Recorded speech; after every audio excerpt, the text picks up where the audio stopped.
الحمد لله وكفى وسلام على عباده الذين اصطفى أما بعد فأعوذ بالله من الشيطان الرجيم بسم الله الرحمن الرحيم ما كان محمد أبا أحد من رجالكم ولكن رسول الله وخاتم النبيين وكان الله بكل شيء عليما صدق الله العظيم وصدق رسوله النبي الكريم ونحن على ذلك لمن الشاهدين والشاكرين والحمد لله رب العالمين. جناب صدر ذی وقار استاد العلماء جناب حضرت مولانا تحسین اللہ صاحب دامت برکاتہم العالیہ، جناب حضرت مولانا حافظ محمد قاسم صاحب دامت برکاتہم العالیہ و دیگر علماء کرام وفاظ اعظام ائمه د دغې سیمې د دغې قوم ډیرو درنو قدردانو مشرانو نوجوانانو ګلالو بچیو ټولو نه اول خو زه قاسم حفیظ صاحب د زړه د کومې شکریا هم ادا کوم او خراج تحسین هم پیش کوم چې داسې ښایسته مجلس ښایسته محفل منعقد کړلو، ټوله علاقه یې روښانه کړله، ټول قوم یې ښایسته کړلو، په دې ټول قوم کې یو بیدارۍ پیدا وکړله. الله تبارک وتعالی د دوی دغه خلوص، د دوی دغه محبت، د دوی دغه محنت په خپل دربار کې قبول او منظور وګرځوي. زما عزتمندو مجالس، علمی مجالس، د خوشحالۍ والا مجالس، محفلونه ډیر منعقد کیږي، خو پر امید فایدهمند مثمر هغه پروګرام وي چې د هغې نسبت یا قرآن سره وي یا احادیثو سره وي یا د نبی علیه السلام ذات سره وي. دا پروګرام د عام پروګرام نه، د عام محفل نه ده، د هغه مجلس ته چې د دې نسبت آقا نامدار جناب محمد رسول الله صلی الله علیه وسلم د هغې متعلق کوم بنیادی عقیده د هغې ته عقیده ختم نبوت یې لګېږي، د دې پروګرام تعلق هغې سره ده. او د داسې قسمه محفلو قیمت څومره ده، د دې عظمت څومره ده، د دې اندازه تاسو دې نه ولګوئ. علامه شاه نورشاه کشمیری رحمه الله یو لوی پای شخصیت تیر شوی ده. د وخت امام ابو حنیفه رحمه الله ورته ویل کېږي، د وخت امام غزالی رحمه الله ورته ویل کېږي. هغې متعلق راځي کله اخرنی عمر و د مرض الوفاتو، نو په هغې کې خپلو مریدانو ته او خپلو ملګرو ته کور ورته ویل د علاقې علما کرام ما ته راجمع کوي. لکه دې ځای کې د علاقې علما کرام ټول راجمع دي، ټول پریشان و، شاه صاحب روان ده، بیمار ده. او چې بیا دا خبره مې واورېده چې شاه صاحب غوښتي یې تاسو، نو جوګ در جوګ د علما کرام راغلل او کومه کمره او کوم حال دا مکمل ډک شول. شاه صاحب ورته وفرمیل وی تاسو ته پته ده زه په کوم حال کې یم، ما به تاسو یا لږ وخت وي یا به ډېر وخت وي، خو ما په دې حالت کې نبی علیه السلام زمانې نه واخله تر اوسه پورې 1400 کاله اسلامي تاریخ باندې ما نظر واچولو، خو ګهرۍ سره نظر ما واچولو په دې ټول تاریخ باندې. خو ما ته په دې ټول تاریخ کې چې څومره هم فتنې راغلي دي، ما ته په هغه فتنو کې د دغې قادیانانو نه غټه فتنه ونه کتلی شوله. خطرناکه فتنه، ایمان سلب کوونکې فتنه او ډیره بدترینه فتنه هغه ما ته دا وکتلی شوله. ای ما علما کرامو، تاسو په خدمت کې ما دغه گزارش ته ما نه څه څومره کېدله د دغې عقیدې د تحفظ دپاره، نبی علیه السلام ناموس دپاره ما واز و نصیحت ذریعې سره هم، تقریر ذریعې سره هم،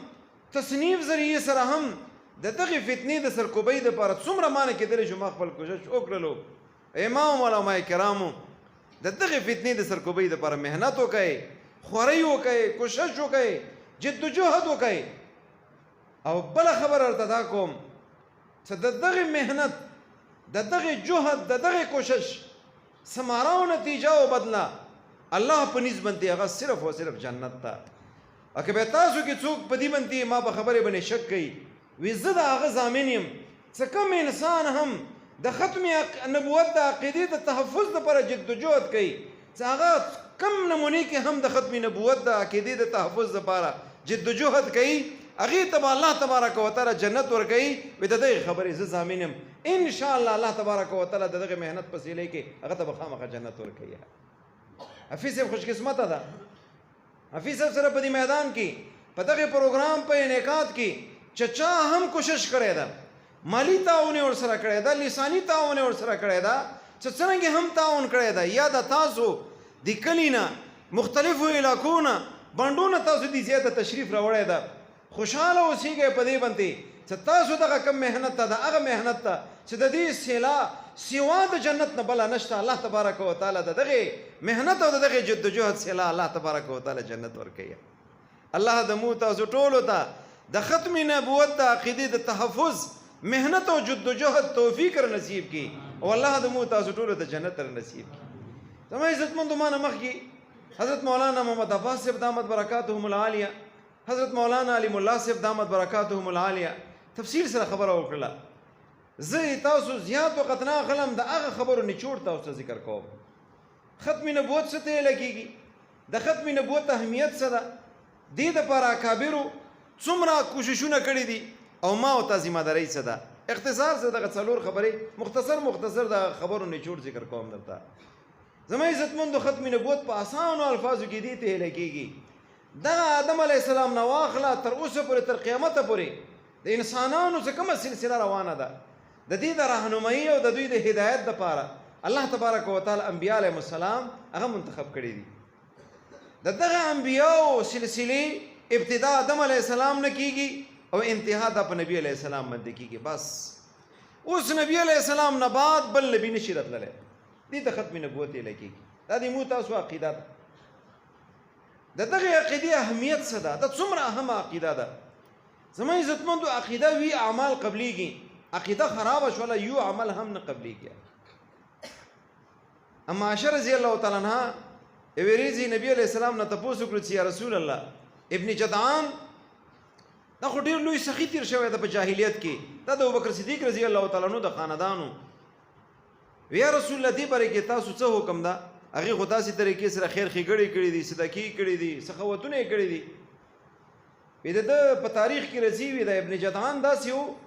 چې دا په بچپن کې نافرمان او لوفر ټایپ و نو یو قتل یې وکړلو پلار یې ولګېدلو د هغې دیت یې ادا کړلو بیا هم دې طریقې سره بې ځایه ګرځېدو بل قتل ورنه وشولو پلار یې ولګېدلو بل دیت یې ادا کړلو هغې نه بعد یې بچي ته وي چې بچي باس ما څه کومه د زندګۍ جمع پونجي وه کمې پیسې م را جمع کړې وي هغه ټولې تا د لاسه مانه لاړلې بس از برای خدا ما پرېږده ما پرېښودلی خپل کار کوه چې څه کوې کور نه ووځه داسې قسمه بچي په مور پلار به کور نه وبسي الله ته داسې اولاد نه موږ وساتي دې څه کله روان شولو دې دا اراده وکړله وی زه به داسې کوم خودکشي کوم خو ځان نشم قتل کولی داسې سوړي او دا غارونه به یې کتلی وي هغه ځای ته به زه ورناوځم چې منګور وي لړم وي چې هغه م وچیچي څه ختم شم زه یو غار ته ناوتلو شپه یې تېره کړله بل ته ناوتلو خو منګور به نه راتلو وي اخر یو غار ته ناوت چې ویې کتلو غار کې کېنستو سترګې وغړولې نو مار یې وکتلو منګور یې وکتلو خو ډېرې ښایسته او بهترینې سترګې وې د هغې نو دوی وویل وي دا مار خو دومره ښایسته سترګې ځان خو مسم چې چمر باندې خراسه لږ وګوره د څرنګې مار الله پیدا کړی ده چې کله ورنږدې شولو چې ویې کتل هغه مصنوعي مارو منګورو هغه حقیقي منګور نه و نو دوی ولګېدو هغه منګور یې راوبسلو هغه هم ډېر ښایسته و چې هغه دغه یې پسې غار ورپسې وکندلو یو لویه خزانه ورته مخې ته راووتله په هغې کې نه د سونو کمی و نه د جواهراتو کمی و نه د ملغلرو کمی و لویه خزانه ورته الله تبارک وتعالی ورنصیب کړله دې چې کله کور ته راغللو بابا ته وي بابا یې څومره پیسې ته ما په سر پتې ورکړي دي وی تا ته ګوره بیا ما پیسو لنډولو ته ګوره بابا وایه څومره پیسې دي وی ول دیت مې دومره ورکړی ده بل دیت مې دومره ورکړی ده ټولې پیسې راواخیستلې دا ورته ورکړلې هغې نه بعد یې دومره سخاوت شروع کړلو دومره نیک کارونه یې شروع کړل په دې لاره باندې کوم جرنیلي روډ د شام او د مکې والا تجارتي وی هغې باندې به یې ځای په ځای باندې دیګونه او ټیکالې هغه به یې تقسیمولې مسافرو ته لوی لوی قافلې به راتللې بیا سوچ راغللو چې دا کسان ودرېږي دغه ځای کې ټیمې ځای کېږي بیا یې غټې غټې برجانې ودرولې غټې غټې ستنې ودرولې په روډ په کنارې باندې او هغه د پاسه به تیاره ټیکاله کېښودله پر سلو کې وې د مسافر سره ځي ودرېږي به نه بس برجۍ سره به نږدې کېږي سامان به ورنه راغلي او دې طریقې سره به تېرېږي وخت به هم نه ضایع کېږي او کم ضروریات یا ضروریات به پوره کېږي دومره لویه سخا د ابن جدعان هغه کړې وه د دې متعلق معاشه رضی الله تعالی عنه ورته وفرمیل یا رسول الله وی د ابن جدعان متعلق تاسو سره ده نبی علیہ السلام ورته وفرمیل هغه چې ته هم په خپل ژوندۍ کې دا نه دی فرمایلی چې خدای ما ته بخنه وکړه یعنی دغه عقیده نه وه هغه عقیده خرابه وه هغه مشرک و هغه کلمه د لا اله الا الله نه ویلي هغه عقیده برابره نه وه دې د وجې نه د څومره هم نیک اعمال په دنیا کې دي یو عمل هم نه ده قبوله زما عزتمندو د عقیدې دومره لوی اهمیت بیا د نبی علیه السلام د ختم نبوت کومه عقیده ده د دې اهمیت خو دومره زیات ته که دغه عقیده ګډه وډه شوله زما عزتمندو د کوم دین ما او تاسو سره د ټول دین ورسره ختمېږي بلکې دین خو پرېږدې ده د الله کوم توحید ده د الله کوم وحدانیت ما او تا قایل یو دغه وحدانیت توحید عقیده کومه ده دا ورسره خرابېږي وی هغه څرنګې دغه کوم ملعون د مرزا غلام محمد قادیانی ملعون دی یوه خبره کوله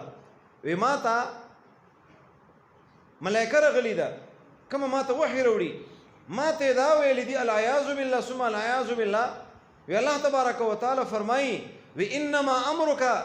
اذا اردت شيئا ان تقول له كن فيكون وی الله فرمایي اے مرزا وی څکله ته د څه شي اراده وکړې صرف کلمه د کن ورته وایې هغه شی به موجود وي اوس دغه شان دا د الله شان ده الله نه ما سوا د بل چا شان دا کېدلی شي کله هم نه شي کېدلی اوس کله یو سړی ولګېږي دغه ختم نبوت عقیده العیاذ بالله دا غلطه کي او دا ونه مني او مرزا غلام محمد قادیانی هغه نبی ومني نو دغه عقیده به مني صدای ومنه لازمي خبره ده کم توحید قایل او دغه توحید پاک پرېښودلو مشرک وګرځېدلو دې سره بل ځای کې دغه ملعون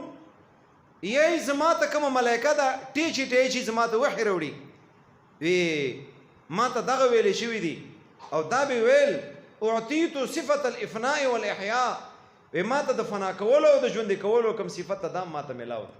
او د ژوندې کولو مړ کول دا شان د چا ده دا د یو الله ده اوس که دغه عقیده د ختم نبوت د دې تحفظ ونه شي او څوک ولګېدلو دغه ملعون دغه نبي وګڼلو زما عزتمندو دې سره کوم توحید ده توحید هم ورسره ختم معلومه شوه دا خبره چې دغه دین که محفوظ پاتې کېدلی شي هغه به په عقیدې د ختم نبوت سره پاتې کېدلی شي عقیده ختم نبوت وي دین به وي عقیده ختم نبوت وي توحید به وي او که دغه عقیده ګډه وډه شوله زما عزتمندو نه دین پاتې کېږي او نه دین اسلام پاتې کېږي او نه توحید پاتې کېږي تاسو خپل اندازه ولګوئ د څومره اهمیت حامله عقیدت ما او تا دین څه محفوظ کېږي په دغه عقیدې به محفوظ کېږي ما او تا عقیده محفوظ کېږي د وحدانیت د توحید د الله والا هغه په دغه عقیدې باندې محفوظ کېږي چې دغه عقیده ما او تا وي دې دپاره زما عزتمندو اکابرو ډېرې لویې قربانۍ ورکړې دي زه سلام پیش کوم هغه علماء کرامو ته چې د پارلیمنټ په لاره باندې دغه ملعونان دغه فرقه دغه فتنه د دې سرکوبۍ کړې ده او دا یې کافر ګرځولي دي مه باده که چې ته داسې نه وې زما عزتمندو ما او تا به دغه حال نه و داسې په قلار به دغه ځای کې ناست نه و نن به د پاکستان هره ګوشه هره حصه هغه به وینو سره د ختم نبوت د شهداو سره هغه ځمکه کومه ده هغه به ککړه وه نو خو الحمدلله دی علماء کرامو محنت کړی ده خورۍ کړې ده دا کافران ګرځولي دي دې د وجې نه دوی سر نه چي اوچتولی خو د دې باوجود هم زه تاسو ته ووایم تاسو ته به پته هم نه وي دغه کومه فتنه ده په دې انګو کې هم شته څو وخته مخکې یو کس راغللو ما ته ویل چې مسالې تپوس کوم څه موږ په کلي کې دوه کسان دي هغوی پاسپورټ هغه جوړ کړی د پاسپورټ کې مسلم په ځای باندې قادیاني لیکلی دي ما ورته دا ویلې کړي دي وی دا یو کس ته هغه ما ته یې چې ته مسلم په ځای باندې پاسپورټ کې قادیاني ولیکه وی تا ته ویزه مونږ درکو تا ته ټیکټ هم مونږ کوو او په برطانیې کې هغه ځای کې باقاعده تا ته مونږ ډیوټي هم درکو دومره تنخواه هم درکو درته وی هغه ساده لوح کسانو هغه ولګېدلو دې طریقې سره کړي دي دا راته ووایه چې دغه کسان مسلمانان دي او که دا اسلام نه وتلي دي زما عزتمندو ما ورته ته په دې کې هم شک کوې دغه فتنه په دې ځای کې هم ده الله د دې علماو باندې رحم وکړي چې ما او تا ځای په ځای باندې داسې کیسو پروګرامونه کوي ما او ته دغه عقیدې نه خبروي چې داسې کیسو ملعونان شته هغه اوس هم لګیا دي دې طریقې سره هغه کوششونه کوي د خلکو عقیدې خرابوي دغه عقیدې دپاره صحابه کرامو ډېر لوی محنت کړی ده تابعینو ډېر لوی محنت کړی ده الی یومنا هذا علماء کرام هغه بھرپور انداز کې لګیا دي خپل وس مطابق د دغې فتنې د سرکوبۍ دپاره کوششونه کوي ابو مسلم خولاني رحمه الله دا د نبی علیه السلام د دور ولا شخصیت ته خو لیکن بدقسمتۍ دا و نبی علیه السلام زیارت نه و شوی نو دې د وجې نه صحابي کومه درجه د هغه ورته نه ده میلاو عمر فاروق رضی الله تعالی عنہ فرمای بلکې دغه ابو مسلم خولانی رحمه الله دا د یمن اوسیدونکی و هغې ځای کې چې کوم اسود عنسی هغه دعوه د نبوت کړې وه نو دی ولګېدو دغه یې راوغوښتلو ورته وویل چې ته ما نبي منې که نه منې؟ ویې نه منم. محمد نبی منې که نه منې صلی الله علیه وسلم؟ بالکل یې منم، هغه خاتم النبیین ده. ما نه منې؟ ویې نه منم. وی داسې وکړئ دې ته داسې سزا ورکول پکار دي چې نور دپاره عبرت وګرځېږي. اور یې ورته بل کړو، ډېر لوی اور یې بل کړلو. هغې نه بعد ابو مسلم خولاني ته وویل ما منې که نه منې؟ ویې نه منم. ووایه چې اور ته څه اور ته یې ور واچولو، بس دوی ډېر خوشحال وو چې بس ختم شول، وسوځېدو، نورو دپاره مې عبرت. دوی هغه ځای کې ول، هغه ځای نه نه وتللي، ښایسته چهل قدمۍ سره دا ابو مسلم خولاني رحمه الله په دې اور کې روان ده او مسکی خاندي او صحیح سالم د اور نه بار طرف ته راووتو. څه وایي کتلو په بدن باندې سوځېدل خو پرېږده، داسې یو ویښته ته هم د اور نقصان نه و ورکړی دی. ټولو وایي سبحان الله. دا د دغې عقیدې د ختم نبوت برکت و. الله تبارک وتعالی ښودله خلکو ته چې ګورې دغه کومه عقیده ده د ډېره مقدسه او ډېره پاکه هغه عقیده ده. نو کسانو دي اسود عنسی ته ویل دغه سړی دې کلي نه وباسه او که نه دا درته فتنه ګرځېږي، دا درته تکلیف د نقصان ذریعه ګرځېږي. جلاوطن یې کړلو. ابو مسلم خولاني صاحب ویل زه بچي ته سم لاړ بشم خپل محبوب ته نبي علیه السلام ته مغه علاقې ته به لاړ شم. هغه ځای ته چې لاړ مسجد نبوي کې ولاړ د لمونځ کوي. عمر فاروق رضی الله تعالی عنه نظر ورباندې پرېوتو او وایي چې دا خو مسافر ماته لګېږي او څو ورځې کېږي چې نبي علیه السلام وفات، هغې نه بعد هغه ځای ته راورسېدو. نو دې معلومات کړو نبی علیه السلام وفات و، دا په خپله باندې هم دلګیرو منځه ته ولاړو چې کله لمونځ یې مکمل کړلو ورته عمر صاحب اشاره وکړله وي دې طرف ته راشه. راغللو وایي داسې لګېږي لکه مسافر وي. جي مسافر یم. وایي د کوم ځای اوسېدونکی؟ وي جي یمن نه راغلی یم، یماما نه راغلی یم. یو تپوس درنه کوم، وایي هغه ځای کې موږ ته یو خبر راغلی دی چې موږ یو ملګری و او داسې طریقې سره اسود عنسی رانیولی و، ورته وویل چې که ما نه منې بیا د اور ته اچوم، اور ته یې واچولو او بیا صحیح سالم راوتلی ده. دا خبر موږ ته رسېدلی ده د خپل ملګري متعلق. دا خبر یقیني ده او که غیر یقیني ده لږ په دې هم پوهېږه کاسې افوا ده دغه. دي ورته وایي چې بالکل زه الله باندې الله زه ګواه جوړم په دې خبره باندې چې دا خبره بالکل یقیني ده. دا همداسې وه لکه څرنګې ده. عمر فاروق رضی الله تعالی عنه صاحب فراست و، هغه ته الله تبارک وتعالی داسې فراست ورکړی و چې فراست ذریعې سره سړي معلومول چې دا سړی څرنګې سړی ده. وایي تا ته زه د الله واسطه در کوم، قسم در کوم چې دا ووایي هغه سړی خو ته نه یې چې کوم دغه واقعه ورسره پېښه شوې ده. وایي دې سترګو کې اوښکې راغلی د خوشحالۍ. وی حضرت وی هغه زه بالکل. وی دې ظالم زه راونیولم، ما ته ویې چې ما ومنه، ما ورته تا نشم منلی. وی نبي علیه السلام مه منه، ما یې زه هغې نه انکار نشم کولی، هغه خاتم النبیین د هغې نه بعد بل نبي نشي راتللی. وی زه یې اور ته واچولم خو لیکن هغه اور ما ته ګل ګلزار وګرځېدلو، ما یو بدن باندې یو ویښته ونه سوځېدلو. عمر صاحب فورا راوچت شولو، لاس نه یې راونیولو. خلیفة رسول الله صلی الله علیه وسلم ابوبکر صدیق صاحب ته یې بوتلو. دې طرف ته ابوبکر صدیق صاحب ناست، مینځ کې دغه کس کېنولو ابو مسلم خولاني، او دې طرف ته عمر فاروق صاحب کېناستو. ابوبکر صاحب ته وایي چې یا خلیفة رسول الله مبارک شه، په دغه امت کې هم الله تبارک وتعالی داسې بندگان پیدا کړي دي لکه څرنګه ابراهیم علیه السلام باندې الله تبارک وتعالی هغه اور ورته ګل ګلزار ګرځولی، په دې امت کې هم الله داسې بندگان پیدا کړي دي چې دوی دپاره هم الله تبارک وتعالی اور ګل ګلزار ګرځولی ده. او کومه خبره موږ ته راغلې وه هغه دغه سړی د یامیامې اوسېدونکی ده. زما عزتمندو دا داسې مقدسه عقیده ده او د دې تحفظ دپاره چې ته میدان ته راوځې اتا به الله تبارک وتعالی داسې حفاظت کوي لکه د ابو مسلم خولاني رحمه الله الله حفاظت فرمایلی ده. اخرنۍ خبره کوم ما او ته ذمه دارۍ څه ده؟ زما عزتمندو ما او ته ذمه دارۍ دا ده، نن تاسو وګورئ 99% خلک داسې دي چې دغې عقیدې نه هغه نه خبره دي. ته خپل کور کې نن لاړ شه دغه د تجربې دپاره تپوس وکړه، زنانو نه تپوس وکړه چې ختم نبوت څه ته لګېږي، هغې ته پته نه لګېږي. بچو نه تپوس وکړه، نوجوانانو نه ختم نبوت څه ته لګېږي، دا کومه عقیده ده پته نه لګېږي. ما او ته ذمه دارۍ دا ده چې په خپل هم په دې عقیدې باندې ځان پوه کړو. یوه یوه زنانه، یو بچی، یو نوجوان، څومره کشران دي هغه په دې باندې پوه کړو، مذاکره ورسره وکړو چې بچو، لوڼو، زنانو، نارینهو، مشرانو، کشرانو، ګورې نبي علیه السلام اخرنی نبي ده، دې نه بعد بل نبي نه رسي. او که چېرته په مجلس کې زه یم یا نه یم تاسو مخکې چا داسې خبره وکړله ګورې ونه منئ دا خبره ورسره، بلکې شک هم ونه کوئ چې کیدای شي که دغه ختم نبوت دغه اخرنی نبي که شک دم وکړل ورکې، بلکې امام ابو حنیفه صاحب فرمایي که تا دلیل ورنه وغوښتلو چې ته ما ته دا ووایې چې ته مدعي ته نبي څه دلیل ده تا سره، په دې سره هم انسان کافر ګرځېږي. په دې عقیدې ځان پوه کوئ. یوه ذمه دارۍ ما او تا دا ده، دې دپاره څومره محنت پکار ده، دومره محنت پکار ده چې څومره الله تا ته وس درکړی ده، بلکې دې نه هم زیات. بعضې خلک اعتراض کوي سره دې ځای کې قادیانان خو نشته، حافظ بس اسې لګیا د پروګرامونه کوي، خلک را جمع کوي او دا تکلیفونه خلکو ته ورکوي. څه ضرورت ختم نبوت کوم ځای کې قادیانان دي؟ زما عزتمند علامه شان ورشاه کشمیری رحمه الله ډابیل یوه علاقه د هغه ځای کې مدرسه جوړه کړله.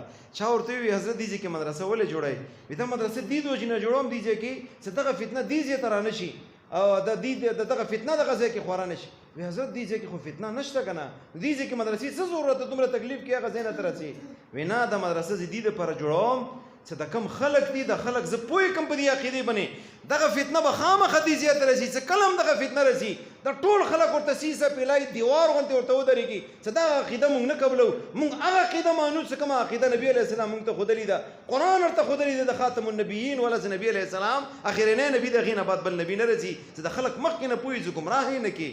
زما عزتمندو دغه پروګرامونه هم دې دپاره کېږي چې تاسو په دې باندې پوه شئ او دغه فتنه که بالفرض دې ځای ته راغله او انشاءالله نه به راځي دغه علما کرام چې موجود دي سوچ هم نشي کولی چې دې علاقې ته راشي، خو که راغله یا بل ځای کې تاسو ته مخې ته شوله چې په دې عقیدې باندې تاسو پوه وئ. دې نه علاوه ځای په ځای باندې پمفلټې شی شوي دي د قادیانانو والا دا کپنۍ ده دا کپنۍ ده دا کپنۍ ده هغې باندې ځان پوه کوئ، هغه کوم مصنوعات دي هغې نه بایکاټ وکئ، هغه ما اخلی هغه کومه سرمایه ده هغه سرمایه هغو ته میلاویږي او هغه د دین اسلام په خلاف باندې استعمالیږي. ما او تا په ناخبرۍ کې لګیا یو هغوی سره تعاون کوو په دې باندې ځان پوه کوئ. هغه کومې کپنۍ دي هغې سره بایکاټ وکئ، دکاندارانو ته ما دغه درخواست ده، تاسو ته ما دغه درخواست ده، بھرپور طریقې سره تاسو د هغې بایکاټ وکئ. او کوم ځای کې هم د ختم نبوت پروګرام تاسو یقین وکړئ دې ځای ته زه راغلی یم صرف په دې بنیاد باندې راغلی یم، بیان ته نه، صرف په دې بنیاد باندې راغلی یم چې دې مجلس ته زه لاړ شم، خالي جوړی لاړ شم او د نبي علیه السلام په توفیل دې ځای نه الله تبارک وتعالی ما په ټکو منګولو سره رخصت کړي، صرف په دې نیت باندې دې ځای ته راغلی یم.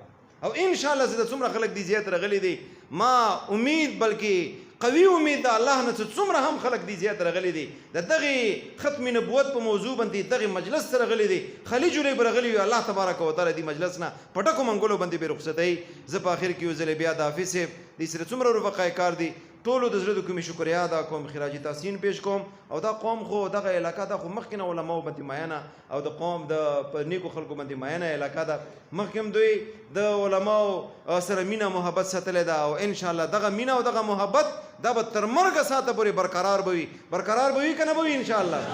الله دې تاسو ټولو دغه محبت په خپل دربار کې قبول و منظور وګرځوي او الله د دغه قوم او چاپیره څومره قومونه دي دا د الله په دین او په دنیا باندې همیشه کامیاب او ښایسته لري. اقول قولي هذا واستغفر الله العظیم.